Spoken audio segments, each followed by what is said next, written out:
আল্লাহ তাআলা ইমানদারদেরকে বলতেছে, ইয়া আইয়ুহাল্লাযীনা আমানু, হে ইমানদারগণ, কুতিবা আলাইকুমুস সিয়াম, আমি আল্লাহ রাব্বুল আলামিন তোমাদের জন্য সিয়ামকে ফরজ করে দিয়েছি। সকলে বলুন সুবহানাল্লাহ। তবে শুধুমাত্র তোমাদের উপর আমি সিয়ামকে ফরজ করি নাই, কামা কুতিবা আলাল্লাযীনা মিন ক্বাবলিকুম, তোমাদের পূর্ববর্তী যত মানুষ চলে গেছে, যত নবী রাসূল চলে গেছেন, সকলের উপরে আমি আল্লাহ তাআলা এই সিয়ামকে ফরজ করেছিলাম। আল্লাহ রাব্বুল আলামিন বলতেছেন, তোমাদের উপরে রোজা যেরকম ভাবে ফরজ করলাম, ওইরকম ভাবে তোমাদের পূর্ববর্তী যে সমস্ত মানুষেরা অতিবাহিত হয়ে গেছে, মুমিনেরা অতিবাহিত হয়ে গেছে, তাদের উপরেও আমি আল্লাহ তাআলা রোজাকে ফরজ করেছিলাম। কেন আল্লাহ তাআলা রোজাকে ফরজ করলেন? আল্লাহ রাব্বুল আলামিন বলতেছেন, লাআল্লাকুম তাত্তাকুন, যাতে করে তোমরা তাকওয়াবান হতে পারো, মুত্তাকি হতে পারো। এই মুত্তাকি হওয়ার জন্য আমার আল্লাহ তাআলা রোজাকে ফরজ করেছে। রোজা রাখার মাধ্যমে কিভাবে আমরা তাকওয়া অর্জন করব, কিভাবে আমরা আমাদের অন্তরের ভিতরে আল্লাহ তাআলার ভয় জাগ্রত করব? আমরা রোজা রাখি, তারপরও তো গুনাহের কাজ করে ফেলি, এটা কিভাবে হয়? কারণ হলো, আমাদের যে রোজা আমরা পালন করতেছি, এই রোজার হক আদায় করে আমাদের পালন করা হয় না। বলুন ঠিক কিনা? ভাইয়ের আমার, বন্ধুগণ আমার, আল্লাহ রাব্বুল আলামিন বলতেছেন, তোমাদের রোজাকে আমি ফরজ করেছি তাকওয়া অর্জন করার জন্য। কারণ রোজা এমন একটি ইবাদত, যে ইবাদত শুধুমাত্র আল্লাহর জন্যই হতে পারে। বলুন ঠিক কিনা? আপনি যেখানেই যাবেন, দুনিয়ার কোনো মানুষ যদি নাও থাকে, সেখানে যদি আপনি গোপনে পানি খেয়ে নেন, খাবার খেয়ে নেন, দুনিয়ার কোনো মানুষ দেখবে না। বলুন ঠিক কিনা? কিন্তু আপনার যখন ঘরের ভিতরে যে পানি খাওয়ার জন্য উদ্যত হবে, ইচ্ছা করবেন, তখন আপনার মনে পড়ে যাবে, দুনিয়ার কোনো মানুষ যদি নাও দেখে, আমার আল্লাহ রাব্বুল আলামিন আমার দিকে তাকায় রয়েছেন, আল্লাহ তাআলা আমাকে দেখতেছেন। এই জন্য বান্দা ঘরের ভিতরে লুকিয়ে পানি খায় না, যেখানে বান্দা যায় সেখানেই গিয়ে আল্লাহর স্মরণ করে রোজাটা ভাঙবে না। বলুন ঠিক কিনা? আল্লাহ তাআলা বুঝাতে চাইতেছেন, তুমি রোজা যেরকম ভাবে আল্লাহ তাআলার ভয়তে, আল্লাহ তাআলা আমাকে দেখতেছে বলে এই ভয়তে তুমি যে তবু রোজা ভাঙবো না, ওই রকম ভাবে তুমি যখন সুদের সাথে জড়িত হবা, তোমার অন্তরের ভিতরে আল্লাহ রাব্বুল আলামিন পয়দা করে দিবেন। দুনিয়ার কোনো মানুষ জানতে না পারলেও আমার আল্লাহ রাব্বুল আলামিন জানতেছেন। বলুন ঠিক কিনা? তুমি যখন জিনার কাজে যাবা, তুমি মনে মনে ভাববা, পৃথিবীর কোনো মানুষ যদিও না দেখে, আমার আল্লাহ রাব্বুল আলামিন আমাকে দেখতেছে। এই কথা যদি তুমি মনে করে ওই গুনাহের কাছ থেকে যদি ফিরে আসতে পারো, আল্লাহ রাব্বুল আলামিন বলতেছেন, তোমার নাম হবে মুত্তাকি। সকলে বলুন সুবহানাল্লাহ। আর মুত্তাকিদের ঠিকানা একমাত্র কোথায় বলেন তো? জান্নাত। এই জন্য আল্লাহ রাব্বুল আলামিন এই আয়াতের ভিতরে, সূরাতুল বাকারার 183 নম্বর আয়াতের ভিতরে আল্লাহ রাব্বুল আলামিন আমাদের উপর রোজাকে ফরজ করেছেন, এই কথা আল্লাহ রাব্বুল আলামিন বলেছেন। রমজান মাসের ফজিলত সম্পর্কে বুখারী শরীফের একটি হাদিসের ভিতরে এসেছে যে আল্লাহ নবী সাল্লাল্লাহু আলাইহি ওয়াসাল্লাম বলতেছেন, ইযা জাআ রমাদান, যখন তোমাদের কাছে রমজান মাস এসে যাবে, ফুতিহাত আবওয়াবুল জান্নাহ, আল্লাহ তাআলা জান্নাতের 8টা দরজাই আল্লাহ তাআলা খুলে দেয়। ফুতিহাত খুলে দেওয়া হয় আবওয়াবুল জান্নাতি, জান্নাতের 8টা দরজাই আমার আল্লাহ রাব্বুল আলামিন খুলে দেন। অগুল্লিকাত আবওয়াবুন নার, এবং জাহান্নামের 7টা দরজা আছে, এই 7টা দরজাকে আল্লাহ রাব্বুল আলামিন বন্ধ করে দেন। সুবহানাল্লাহ। ওয়া সুফিদাতিশ শায়াতিন, শুধুমাত্র শয়তান যে আছে, জিন শয়তান গুলোকে আল্লাহ রাব্বুল আলামিন শিকল দ্বারা বেঁধে ফেলেন, শৃঙ্খলাবদ্ধ করে ফেলেন। এই জন্য আল্লাহ নবী সাল্লাল্লাহু আলাইহি ওয়াসাল্লাম রমজান মাসের ফজিলত হিসাবে বলতেছেন যে রমজান মাস এমন একটি মাস, যে মাসের ভিতরে আল্লাহ তাআলা জান্নাতের সমস্ত দরজা খুলে দেন, জাহান্নামের দরজাগুলি বন্ধ করে দেন, এবং শয়তানকে শিকলাবদ্ধ করে দেন। সকলে বলুন সুবহানাল্লাহ। তাহলে আল্লাহ রাব্বুল আলামিন এই রমজান মাসে আল্লাহ রাব্বুল আলামিন কি করে জান্নাতের দরজাগুলো খুলে দেন আর জাহান্নামের দরজাগুলো বন্ধ করে দেন এবং শয়তানকে শৃঙ্খলাবদ্ধ করে রাখেন। এটা হলো জিন শয়তানকে। কিন্তু অন্তরের ভিতরে নফস আছে না নয়? এই নফসের কারণে আমরা গুনাহ করে ফেলি।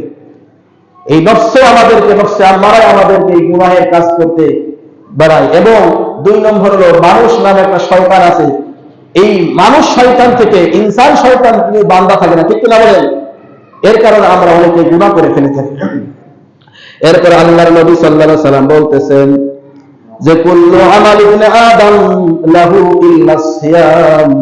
আল্লাহর নবী বলতেছেন, আল্লাহ তাআলা বলেন, এটা হাদিসে কুদসি, যে হাদিসের ভিতরে বলা থাকবে যে ক্বাল আল্লাহু তাআলা, আল্লাহ তাআলা বলেন, সেই হাদিসটার নাম কি বলেন? হাদিসে কুদসি। হাদিসে কুদসির ভিতরে আল্লাহর নবী বলতেছেন কুল্লু আমাল ইবনে আদম, বনি আদমের প্রত্যেক আমলই লাহু, তার জন্য। কার জন্য? বনি আদমের জন্য। বনি আদমের মানুষের প্রত্যেকটা আমলই কার জন্য বলেন তো? তার জন্য। তো ইল্লাস সিয়াম, কিন্তু রোজা ব্যতীত সিয়াম তার জন্য নয়। কেন? ফাইন্নাহু লি, সিয়াম একমাত্র আমার জন্য। সুবহানাল্লাহ বলেন।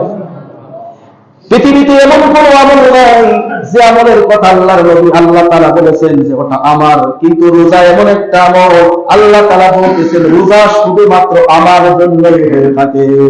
ওয়া আনা আজসি বিহি, শোনো, রোজা যেহেতু আমার জন্য আর আমি আল্লাহ তাআলা নিজেই তার প্রতিদানগুলো দেব। সকলে বলুন সুবহানাল্লাহ। আল্লাহ রাব্বুল আলামিন বলতেছেন রোজা কার জন্য? আমার জন্য। আর আমি এই রোজা যে ব্যক্তি থাকবে তার প্রতিদান আমি আল্লাহ তাআলা নিজেই দেব। সুবহানাল্লাহ বলেন। এরপর আল্লাহ নবী সাল্লাল্লাহু আলাইহি সাল্লাম বলতেছেন, আল্লাহ তাআলা বলেন সিয়াম জান্নাতুন, রোজা হলো ঢাল স্বরূপ। কি স্বরূপ বলেন তো? যখন যুদ্ধ হয়, যখন তীর বর্ষা নিক্ষেপ করে, আগের যুগে দেখা যায় যখন মারামারি হয়, এরকম হয় না? গ্রামের ভিতরে কাইজে কয় আমাদের দেখি কি বলে, যখন কাইজে হয় একজন আর একজনের ঢাল ধরে না, সামনে ঢাল ধরে পেলেন যাতে বর্ষা বিভিন্ন তীর তার কাছে না আসে। ঢাল থাকলে তার কাছে আর কিছু আসবে না। ঠিক ওই রকম ভাবে রোজা নামক আমাদের যে ঢাল, এই ঢালটা যখন আমাদের কাছে থাকবে, চতুর্দিক থেকে কোনো আযাব আমাদের কাছে আসতে পারবে না। আল্লাহু আকবার বলো। আল্লাহ রাব্বুল আলামিন নিজে বলতেছেন সিয়াম জান্নাতুন, আরে রোজা তো হলো ঢাল স্বরূপ, তোমরা ঢাল হিসাবে রোজা ব্যবহার করবা।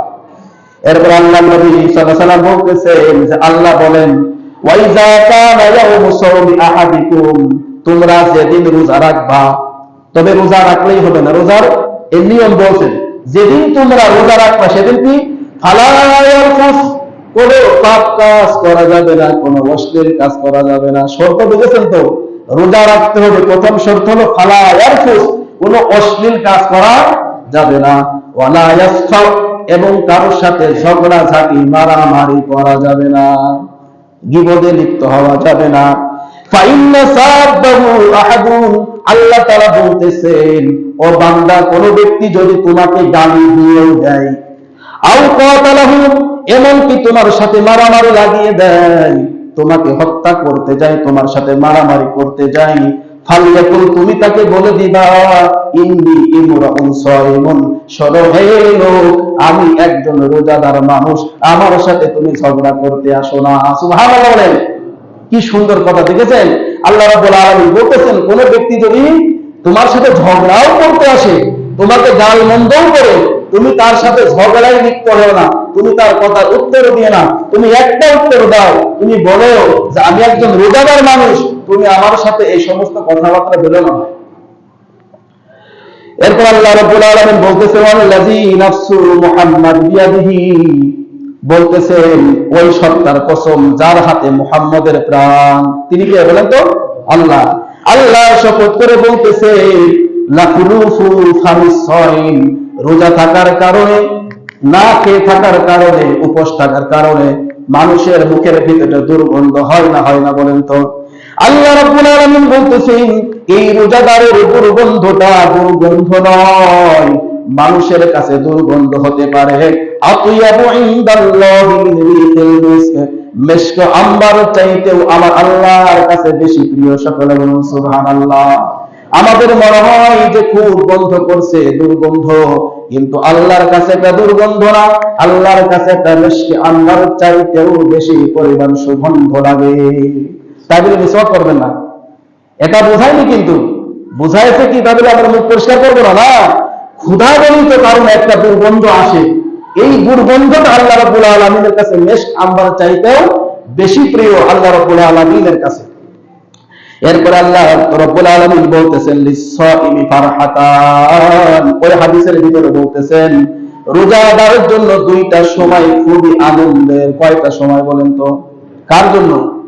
রোজাদারের জন্য দুইটি সময় খুবই আনন্দের। ইয়াফরাহুমা, যে দুইটা সময় ওই রোজাদারকে আনন্দিত দেয়। সকলে বলেন সুবহানাল্লাহ।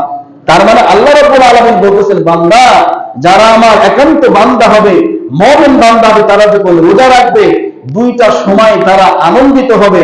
আমি আল্লাহ তাআলা দুইটা সময় তাদেরকে খুশি করে দিই। সুবহানাল্লাহ বলেন। এক নম্বর হলো ইজা আফতারা ফারিহা, যখন ওই ব্যক্তি ইফতার করে, অর্থাৎ রোজাটা সন্ধ্যার সময় যখন ভাঙে, ফারিহা, ওই রোজা তাকে সন্তুষ্টি করে দেয়। রোজা থাকে সারাটা দিন পরে পানি একটু মুখে পড়লে ভালো লাগে না? লাগে না? মনে হয় না একদম জান্নাতে চলেছি, খুব প্রশান্তি লাগে। হ্যাঁ, ওয়াইযা লাকিয়া রাব্বাহু ফারিহা বিসাওমিহি, আরেকটা আনন্দের সময় আছে যখন কিয়ামতের ময়দান কায়েম হয়ে যাবে। কিছু বান্দা কিসের জান্নাত কিসের জাহান্নাম এদিকে তাদের কোনো খেয়াল থাকবে না, কবর থেকে উঠেই মাওলা তাকে ইশকের কারণে দৌড় মারবে। সুবহানাল্লাহ বলে। কিছু কিছু বান্দা থাকবে কিয়ামতের দিন কি জাহান্নাম কি জান্নাত আর কি দেখি কি হিসাব নিকাশ তাদের কোনো খেয়াল থাকবে না। আল্লাহ তাআলা বলতেছেন নূরুহু ইয়াসা বাইনা আইদিহিম, আল্লাহর নূরের ভিতরে তারা দৌড়াদৌড়ি করতে থাকবে আর বলতে থাকবে কই কই আমার আল্লাহ কোথায়? যার খুশির জন্য, যার মহব্বতের কারণে আমাদের জীবনটা আল্লাহর রাস্তায় বিলিয়ে দিয়েছি, যার মহব্বতের কারণে আমরা সারাটা দিন রোজা রেখেছি, যার মহব্বতের কারণে মানুষের তিক্ত কথাগুলো আমরা শুনেছি, যার মহব্বতের কারণে দাঁড়িয়ে দাঁড়িয়ে কুরআনুল কারীম তেলাওয়াত শ্রবণ করেছি, ওই তো সে আল্লাহ, আমাদের আল্লাহ কোথায়? আমরা তার সাথে সাক্ষাৎ করবো। সকলে বলুন সুবহানাল্লাহ। তাদের অন্তরের ভিতরে হিসাবের কোনো চিন্তা থাকবে না, একমাত্র মহব্বত তাদের অন্তরের ভিতরে থাকবে আল্লাহ রাব্বুল আলামিনকে দেখা করার জন্য। সকলে বলুন সুবহানাল্লাহ। আল্লাহ তাআলা বলতেছেন ওই সময় আমার বান্দা এই রোজা রাখার কারণে আমার সাথে ওই বান্দার সাক্ষাৎ হয়ে যাবে, সচক্ষে বান্দা বান্দি আমাকে দেখতে পারবে। সুবহানাল্লাহ বলে। কেমন করে দেখতে পারবে? এক সাহাবী নবীজি সাল্লাল্লাহু আলাইহি সাল্লামকে বলতেছে আমরা সবাই যদি আল্লাহর দেখতে যাই তাহলে আমরা ভিড়াভিড়ি করে তো সমস্যা হয়ে যাবে, ঠিক কি না? আল্লাহ নবী সাল্লাল্লাহু আলাইহি সাল্লাম বলতেছেন কোনো কষ্ট হবে না, পূর্ণিমার চাঁদে যেমন তোমরা সকলেই মিলে চাঁদকে দেখতে পারো, ওই রকম ভাবে যার যার জায়গায় থেকে সবাই আল্লাহ রাব্বুল আলামিনকে দেখতে পাবা। সকলে বলুন সুবহানাল্লাহ।